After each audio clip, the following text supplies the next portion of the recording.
मनीष भैया मत घबराना, हम तुम्हारे साथ। आप चांदी का चम्मच लेके पैदा हुए हैं और मैं स्टील का चम्मच लेके पैदा हुआ। चांदी का चम्मच कीमती तो होता है लेकिन मजबूत नहीं होता है, और स्टील का चम्मच सस्ता होता है लेकिन मजबूत होता है। दे दूंगा गिरफ्तारी तेजस्वी यादव जी, लेकिन 2025 में आपको मुख्यमंत्री जो बनने का सपना पाल के रखा है ना, नहीं बनने दूंगा, वादा करता हूँ। इनको चाहिए पोस्ट, काम वाम कुछ नहीं करना है। इनको चाहिए जो ये चांदी के चम्मच से खाएं वो खाते रहें। तेजस्वी जी को विरासत में सियासत मिला है, इसलिए ये उलझुल कर रहे हैं, मीडिया के ऊपर केस कर रहे हैं। मनीष भैया पे FIR बिल्कुल नहीं होना चाहिए। वो अपराध किए क्या है, सच्चाई दिखाना अगर अपराध है तो ये अपराध हर बिहार वासी करना स्वीकार करेगा। एक माचिस का तिल्ली पूरा जंगल को जला के खाक कर देता है, तो एक मनीष कश्यप अगर सच का साथ है और सच के वजह से लोग उनके साथ हैं, तो ये इनका साम्राज्य खत्म कर सकते हैं। निगेटिव जाएगा, एकदम जाएगा। कैसे जाएगा? तेजस्वी जी के पास निगेटिव इसलिए जाएगा, सारे लोगों में आक्रोश ये होगा क्योंकि यहाँ के युवा उनको बहुत पसंद करते हैं। हमारे बिहार का स्वाभिमान अभिमान आप जो कह लीजिए, सब कुछ है। बिहारियों की आवाज उठाना, स्टूडेंट का आवाज उठाना, विकास के लिए आवाज उठाना मनीष कश्यप ने बहुत दिन से किया है, संघर्ष करके आगे आए हैं और एक मध्यम परिवार के लड़का होकर के इस चीज में घुसे हैं। इतना अरब का घोटाला किया है मनीष कश्यप, जो उसके पास इतना पैसा हो गया है। मनीष कश्यप का औकात क्या है कि वो सबको पैसा देगा? एक फौज कितना कमाता है तो सबको पता है। सीना पर गोली खाने के लिए तैयार रहता है तो गिना चुना रुपया उसके अकाउंट में जाता है। हाँ, अगर कोई नेता होता मनीष कश्यप के पिताजी तो मानते कि अरबों खरबों का घोटाला करके बैठा है, उसमें से 10-20 करोड़ बांट रहा है मनीष कश्यप। तेजस्वी यादव को भी हम एक बात संकेत देना चाहते हैं कि धर्म से मत लड़िए, नहीं तो धर्म से लड़ेंगे तो आपका नाश होना तय है। जब कौरव का सर पूरा मतलब जो उसका विरासत था सब नाश हो गया, तो आपका बिहार राज्य कौन सा बड़ा है? परिवारवाद और जिसका आप राजनीति खेल रहे हैं भैया, उसका नाश होना तय है, दम बिल्कुल नाश होना तय है। साहब अभी भी पूछ ही रहे हैं, भाई तो मैं पूछ रहा हूँ, तेजस्वी गलत काम कर रहे हैं। रोड पर इतना बेरोजगार नजर आ रहा है। कहाँ बेरोजगार है? सरकार कहती है बेरोजगार नहीं है बिहार में। हाँ, वो तो सही कहती है। सही है, कहती है, फिर फिर क्या दिक्कत है? फिर ये ट्रेन जो चल रहा है उसमें कस के एलियंस आ रहा है, कहा तमिलनाडु से, दिल्ली से, हरियाणा से, पंजाब से, कौन आ रहा है? जब से मनीष कश्यप ने तेजस्वी को ललकारा है कि अगर मेरी गिरफ्तारी होती है तो 180 दिन में आपकी सरकार गिरा देंगे, तब से कहीं न कहीं राजनीतिक गलियारों में हलचल मची हुई है। देखिए, इसी मुद्दा को लेकर हम अभी पटना के सड़क पे आए हैं और पटना के लोग अभी मेरे साथ हैं। इन्हीं से जानते हैं क्या मनीष कश्यप इतने बड़े आदमी हो गए हैं कि सच में वो लालू की सरकार गिरा देंगे, तेजस्वी की सरकार गिरा देंगे? क्या कहना चाहते हैं आप, मनीष कश्यप सच में गिरा देंगे? सरकार इनका है, किनका? तेजस्वी जी का, उन्हीं का है ना, तो वो बताते हैं कैसे नहीं है। हाँ। ये सरकार चल रहा है दो कैसे कहते हो, जब दिव्यांग को आप देते हैं ना एक गाड़ी और व्हील चेयर और ये वैसाखी, ये सरकार वही है जी। तो मैं चाहता हूं ना कि बस ये बता दें कि परफेक्टली इनका सिंगल पार्टी का किसका सरकार है। जदयू वाले आरजेडी को बोलते हैं, आरजेडी वाले जदयू को बोलते हैं, लेकिन जुड़ना जरूरी है क्योंकि पोस्ट सबको चाहिए और साथ में नहीं रहेंगे तो दिक्कत होगा। तो इसलिए इनकी सरकार तो पहली बात है नहीं परफेक्टली। अगर दम है तो परफेक्टली सरकार लाएं तब बात करें। तो ये गिरने वाली ही सरकार है, कभी भी गिर सकती है, गिर सकती है, बिल्कुल गिर सकती है, गारंटी है। आज वो उठ करके फिर गिरफ्तारी की मांग उठ रही है, ऐसा कहा जा रहा है कि मनीष कश्यप को गिरफ्तार करेंगे, आप लोग क्या सोचते हैं इस पे? अगर FIR उस तरह का लगाया गया है तो मान लीजिए गिरफ्तारी हो भी जाती है, इसका रिजल्ट उनका निगेटिव जाएगा भाई, निगेटिव जाएगा, एकदम जाएगा। कैसे जाएगा? तेजस्वी जी के पास निगेटिव इसलिए जाएगा, सारे लोगों में आक्रोश ये होगा क्योंकि यहाँ के युवा उनको बहुत पसंद करते हैं। मनीष कश्यप हमारे बिहार का स्वाभिमान अभिमान आप जो कह लीजिए, सब कुछ है। बिहारियों की आवाज उठाना, स्टूडेंट का आवाज उठाना, विकास के लिए आवाज उठाना मनीष कश्यप ने बहुत दिन से किया है, संघर्ष करके आगे आए हैं और एक मध्यम परिवार के लड़का होकर के इस चीज में घुसे हैं। तो हम लोग उनका सपोर्ट बहुत दिन से देख रहे हैं और संघर्ष भी देख रहे हैं। ये हम लोग के सामने का चीज है, ठीक है। हम लोगों ने तेजस्वी यादव को रोड पर संघर्ष करते हुए नहीं देखा है, उनको AC में ही देखा है और उनके परिवार में जितने भी लोग हैं। तो इसीलिए हम चाहते हैं कि मनीष कश्यप पे अगर FIR हुआ भी है तो बेलेबल ही होगा, बेल मिलेगा ही, आज नहीं तो कल रोड पे आना ही है, लेकिन इम्पैक्ट बहुत खराब होगा। देखिए, अभी मेरे साथ एक चाचा है, स्टील के चम्मच और चांदी के चम्मच में क्या फर्क है?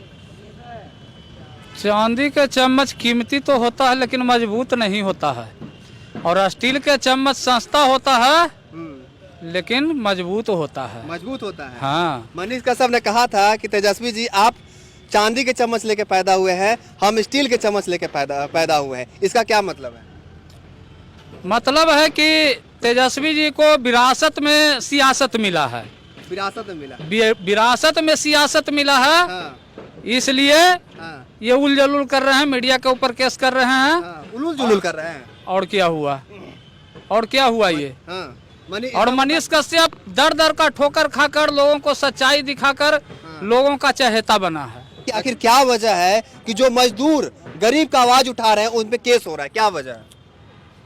केस कर रहे हैं तो मनीष कश्यप भी बोले हैं कि हमको अरेस्ट करें, हाँ, 180 दिन में सरकार गिरा देंगे। हाँ, तो किन्हीं को मजाक लग सकता है, हाँ, लेकिन लोग पीछे भी देखें, एक जयप्रकाश नारायण हाँ, केंद्र के सरकार को हिलाकर रख दिए, हाँ, एक धनानंद, एक चाणक धनानंद के साम्राज्य को नष्ट कर दिए, हाँ, एक माचिस का तिल्ली हाँ, पूरा जंगल को जला के खाक कर देता है। हाँ, तो एक मनीष कश्यप अगर सच का साथ है और सच के वजह से लोग उनके साथ हैं तो ये इनका साम्राज्य खत्म कर सकते हैं। हाँ, क्या बात है। देखिए अभी एक और युवा है, आखिर क्या वजह है कि जो पत्रकार, जितने भी पत्रकार, 4 पत्रकार पे केस हुआ है, जो मजदूर की आवाज उठा रहे हैं, गरीब का आवाज उठा रहे हैं, उन पे केस हो रहा है? देखिए भैया, सबसे बड़ा दुर्भाग्यपूर्ण की बात क्या है ना कि पत्रकारों के ऊपर जो है ना केस होना। हमारा देश में लोकतंत्र का चौथा खंभा को संविधान स्वतंत्र रखा है। ठीक है, जब हमारा देश का चौथा खंभा ही अगर कहा जाता है डगमगा जाए तो कार्यपालिका तो स्वाभाविक सी बात है कि न्यायपालिका पे भी हावी हो सकती है। ठीक है, हम बिल्कुल इस चीज को मतलब विरोध करते हैं कि मनीष भैया पे FIR बिल्कुल नहीं होना चाहिए। अब वो अपराध किए क्या है, सच्चाई दिखाना अगर अपराध है तो ये अपराध हर बिहार वासी करना स्वीकार करेगा, चाहे हम हो चाहे आप हो। ठीक है, पत्रकार का धर्म होता है कि एक सच्ची न्यूज को आम जन तक पहुंचाए। अगर इस चीज को अगर धर्म विमुख होकर अपना काम कीजिएगा तो आप पत्रकारिता नहीं चटरकारिता कर रहे हैं। मनीष भैया कभी चटरकारिता किसी का नहीं किए, वो हमेशा पत्रकारिता किए हैं। ठीक है, पत्रकारिता का विरोध करना, अगर लगता है कि सरकार को हम उनको झुका देंगे, it is not possible for our Bihar. बस इस बात को कहकर अपने बात को हम विराम देते हैं। देखिए ऐसा कहा जा रहा है, अभी सोशल मीडिया पे बोला जा रहा है, ट्विटर पे बोला जा रहा है कि मनीष कश्यप जो है कहीं ना कहीं जितने भी हिंदू संगठन है वो कहीं ना कहीं उनको पैसा देते हैं। आप लोग भी हिंदू संगठन से, क्या लगता है सच में आप लोगों की फंडिंग वंडिंग आती है क्या? ऐसा कुछ नहीं है, हम लोग के संघर्ष के साथी रहे हैं वो। हाँ। और हम लोग को बहुत गर्व है उन पर कि बिहार की आवाज के लिए वो हर जगह पहुंचते हैं, बिहार के बाहर भी उस चीजों को रखते आए हैं। और ये पुराने टाइम से चलता आ रहा है, सब चीज का प्रमाण आपको फेसबुक पर दिख जाएगा। कितना अरब का घोटाला किया है मनीष कश्यप, जो उसके पास इतना पैसा हो गया है। मनीष कश्यप का औकात क्या है कि वो सबको पैसा देगा? एक फौज कितना कमाता है तो सबको पता है। सीना पर गोली खाने के लिए तैयार रहता है तो गिना चुना रुपया उसके अकाउंट में जाता है।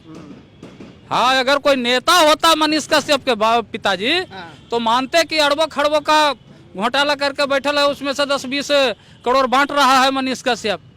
लेकिन ये तो संभव ही नहीं है कि वो किसी को पैसा दे सकता है। और ये भी संभव नहीं है कि हम लोग किसी को पैसा दे सकते हैं। हम लोग तो खुदे बेरोजगार हैं, किसान के बेटा हैं। हमारे पिताजी नेता नहीं है कि लूट के रख ले। मनीष कश्यप के लिए इतना प्यार क्यों है आपको? हर उस शख्स के लिए हमारे अंदर प्यार रहेगा जो सच के साथ रहेगा। मनीष कश्यप हो, अगर ये तेजस्वी जी भी अगर सही काम करने लगे, सच पर रहे, उनके लिए भी वही प्यार होगा। तेजस्वी जी सही काम नहीं करते हैं क्या? अरे साहब, अभी भी पूछ ही रहे हैं। वही तो मैं पूछ रहा हूँ, तेजस्वी गलत काम कर रहे हैं। रोड पर इतना बेरोजगार नजर आ रहा है। कहाँ बेरोजगार है? सरकार कहती है बेरोजगार नहीं है बिहार में। हाँ, वो तो सही कहती है। सही है, कहती है, फिर क्या दिक्कत है? फिर ये ट्रेन जो चल रहा है उसमें कस के एलियंस आ रहा है। कहा तमिलनाडु से, दिल्ली से, हरियाणा से, पंजाब से, कौन आ रहा है? वो तो तेजस्वी बताएंगे ना। हाँ, तेजस्वी जी हाँ, तो उन्हीं से जाकर पूछिए ना कि कौन आ रहा है। एलियंस आ रहा है बैठ बैठ के। पे तो मीडिया पे केस कर दे रहे हैं। बिहारी मजदूर ही आ रहा है। पूछने पे मीडिया पे केस कर दे रहे हैं साहब। तो हम ही लोग से पूछिए। जिल्लत के जिंदगी से इज्जत का मौत भला होता है, समझे? अगर सच पूछकर ही आपको जेल जाना है तो जाइए। अगर सच पूछकर जेल जाइएगा तो पूरा बिहार वासी आपको साथ देगा, जैसे आज मनीष कश्यप के साथ खड़ा है। पूरा बिहार खड़ा है। हाँ, तो और क्या बोलना चाह रहे हैं? पूरा यूथ खड़ा है उनके साथ। आने वाले समय में सोशल मीडिया पे गाली दे रहे हो, कौन लोग हैं? कौन लोग मनीष कश्यप को जो गाली दे रहे हो? राजद पार्टी के लोग हैं। क्या आरजेडी क्या लोग हैं वो लोग? कंस के लोग हैं। हाँ, बिल्कुल है। एक बार बोलना, क्या कैसे आप बोलना चाह रहे हैं कि आप मनीष भैया का साथ क्यों हैं? तो ये बात हम लोग को शास्त्र गवाह देता है। भगवान श्री कृष्ण भी कहे अपना सारा सेना, अपना सारा धन कौरवों को दे दिए, लेकिन अपने स्वयं धर्म के तरफ और पांडवों के तरफ रहे। ठीक है, अगर कहा जाता है कि मतलब धर्म विमुख होकर कोई भी काम करेगा तो उसका नाश होना तय है। तेजस्वी यादव को भी हम एक बात संकेत देना चाहते हैं कि धर्म से मत लड़िए, नहीं तो धर्म से लड़ेंगे तो आपका नाश होना तय है। जब कौरव का पूरा मतलब जो उसका विरासत था सब नाश हो गया, तो आपका बिहार राज्य कौन सा बड़ा है? एक दिन आपका भी कहा जाता है कि परिवारवाद, और जिसका आप राजनीति खेल रहे हैं भैया उसका नाश होना तय है, दम बिल्कुल नाश होना तय है।